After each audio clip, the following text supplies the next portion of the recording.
Merci Robert, merci Charlotte. Difficile de passer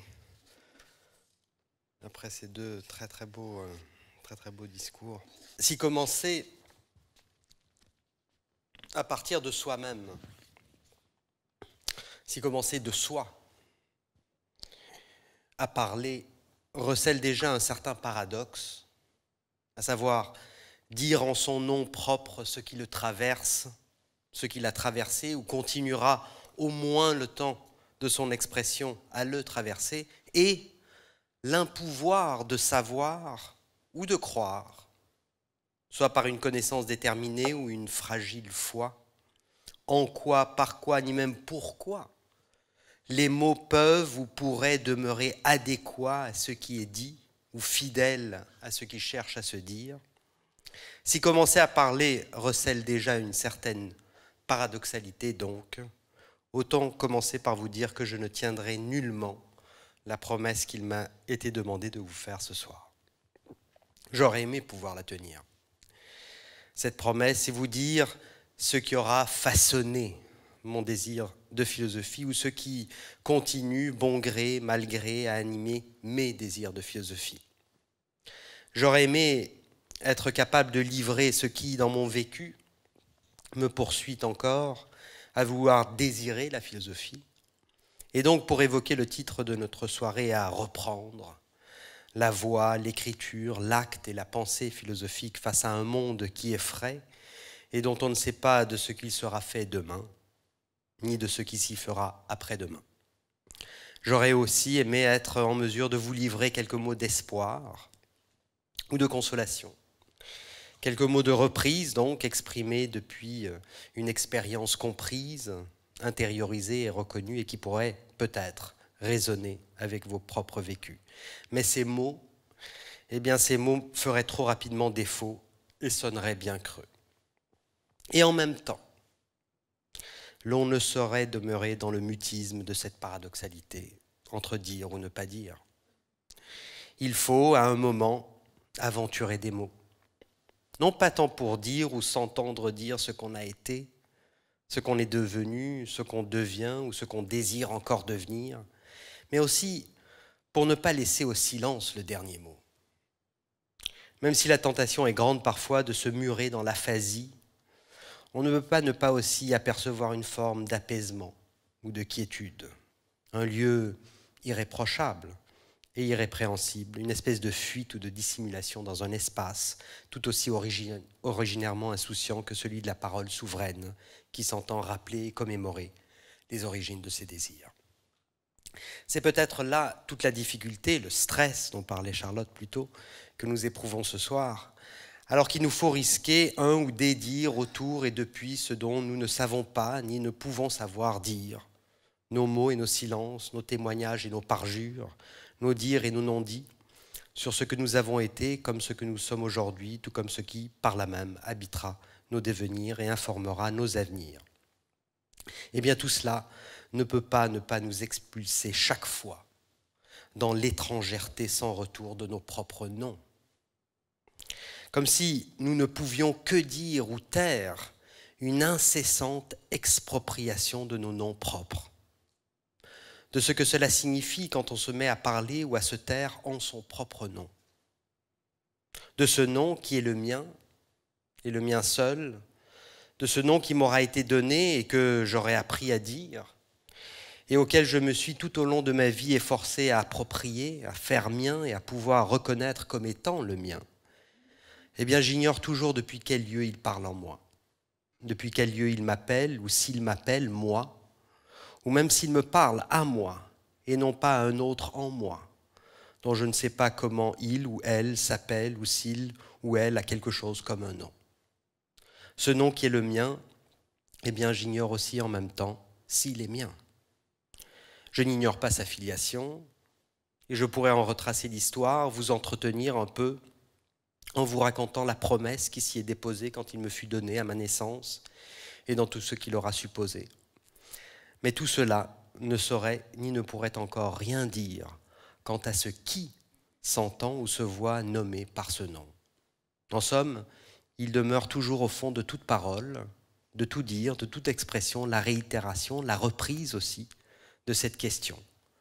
Qui parle en mon nom au moment où c'est bien moi et moi seul qui prétends parler? Qu'est-ce qui agit là où j'engage mon nom et où j'affirme que c'est le mien de nom et pas celui d'un autre? Qui ou quoi dicte les mots, voire les gestes, les intonations, les accents, les inflexions qui sont autant de marques de singularité uniquement miennes et dont pourtant chaque fois s'accompagnent d'une certaine expérience d'étrangèreté à soi? Car vous voyez, en vous parlant en mon nom, chaque fois je me vois précédé par une autre parole que celle que je promets de signifier ou de signer.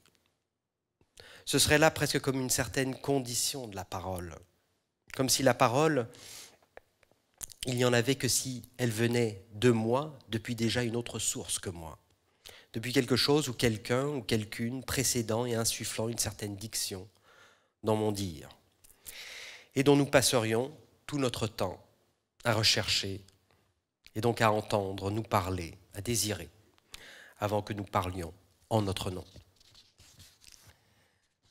Eh bien, c'est cette recherche perpétuelle que je vois quand j'entends le mot désir. Cette recherche incessante de cet autre avant moi, cette singularité qui, outre moi, outre propre, toujours au-delà et en deçà de moi, parle en moi. Quel serait son nom? Quel pourrait être son nom? C'est cette question aiguë qui s'entend et s'échange avec ce qui la retient, avec ce qu'elle reçoit d'un événement enfoui, autre, irrémédiable, et à laquelle j'ai toujours tenu à donner une voix, que le mot philosophie s'est mis à résonner pour moi. Car entendez-le bien, philosopher, c'était aussi, c'est peut-être surtout, la possibilité inouïe de penser le nom depuis lequel s'exprimerait cette question. Permettrait aussi d'en penser l'histoire, voire de penser l'histoire elle-même. Peut-être le nom de cette question, c'est celui d'histoire. C'était une rencontre donc avec Hegel qui s'annonçait là. Car Hegel, c'est non pas uniquement le philosophe qui aura inscrit l'histoire dans nos consciences philosophiques, mais surtout qui aura donné à l'histoire sa philosophie, qui aura donc donné un nom à l'histoire, celui du sens, celui de la compréhension et de la réconciliation. Et je trouvais dans cette philosophie difficile et difficile d'accès aussi la possibilité tout entière assumée de nommer le sens de l'histoire, de nommer le sens de mon histoire. Ce qui me travaillait et me relevait chaque fois, eh bien, c'était précisément que le sens se dévoilait partout et surtout au cœur des événements les plus abyssaux et catastrophiques de l'histoire. On pourrait même aller jusqu'à dire que par la catastrophe, par la descente dans l'abîme de l'histoire, eh bien, s'opère toujours plus puissamment la relève et la possibilité de se reprendre, de se refaire, de se redonner un nom là où on le croyait perdu à jamais. J'étais pris par cette philosophie. Et je me souviens de ces discussions interminables avec Raphaël, et un peu plus tard avec Raphaël, toujours sous l'œil attentif et souvent joueur de Jacques Derrida, où je m'efforçais de raconter le sens de l'histoire, la valeur et la force de donner un nom à l'histoire pour nous préserver du pire. Mais très vite, encore et toujours avec Raphaël et avec cette phrase qui revenait toujours chez Derrida, à savoir « Permettez-moi de glisser un tout petit grain de sable dans votre machine si bien huilée », eh bien, très vite, je sentais une certaine trappe se refermer ici. Je sentais ô combien l'opérativité de cette logique, de cette conceptualité qui nous voulait faire que du sens, voire ne voulait que faire le sens de l'histoire elle-même en donnant des noms à tout et à tous, je sentais ô combien elle ne cessait par là même de se la raconter, comme on dit, à elle-même, cette histoire. Je sentais l'oubli de l'histoire, là où il s'agissait précisément de la signifier et de la comprendre. Comme si comprendre ne pouvait pas ne pas aussi entraîner une certaine forme de mise au passé. Peut-être pas d'oubli, mais au moins d'archives, d'archivation, de muséification. Comme si comprendre voulait dire faire taire les voix de ce qui revient de l'histoire, hanter le présent, et qui hante justement parce qu'on n'a pas les mots pour leur répondre ou leur parler. On n'a pas les noms. C'est là qu'une autre rencontre arriva, celle de Lévinas, que je lisais sans jamais le dissocier de Derrida. Et pour voir ceci se jouer dans la pensée, l'événement historique ne vient jamais une fois pour toutes se pétrifier dans le lieu et le moment de sa conjoncture historique ou de sa compréhension. Il ne cesse jamais de nous revenir. Et ce, chaque fois singulièrement, chaque fois unique. Ainsi, je me mettais à penser en quoi l'événement n'est jamais en et pour soi-même, comme disait Hegel, c'est-à-dire replié sur soi-même ou concentré à même lui-même. Il n'arrive jamais et ne vient nullement telle une particularité indivisible. Son événementialité ne se rassemble jamais et n'est jamais une et unifiée avec elle-même. Je me mettais à penser que l'événement historique singulier, c'était peut-être précisément ce que la philosophie, son concept et sa technique ne pensaient plus, avait oublié de penser, s'était mise à le penser pour mieux s'en réconforter. Car si l'événement historique se donnait tel un objet de la représentation, sans en même temps défier, démanteler, défaire, déborder tous ces mots de Lévinas, la possibilité même de sa représentation et contester son objectification, eh bien, que resterait-il de l'événement? Autant dire qu'il ne serait plus un événement, ni ne ferait événement.